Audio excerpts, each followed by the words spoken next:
সেইদিনা মই মেমক লগ নাপালোঁ যিহেতু, তো সেইটো কাৰণে মোক মঙলবাৰে ষ্টেটমেণ্টৰ কাৰণে তেখেতসকলে হাজিৰ হ'বলৈ কৈছিলে। তো সেইটো কাৰণে মই আজি আহি পেলাই ইয়াতে হাজিৰ হৈছোঁ। অভিযোগবোৰ মোৰতো এতিয়া সঁচা কথা ক'বলৈ গ'লে FIR-ত মোৰ নামেই নাই।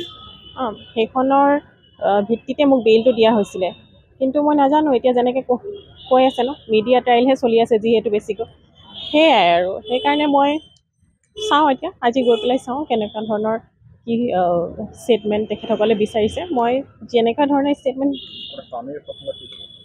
তেখেতটো এতিয়া মোৰ লগত কণ্টেক্টত নাই।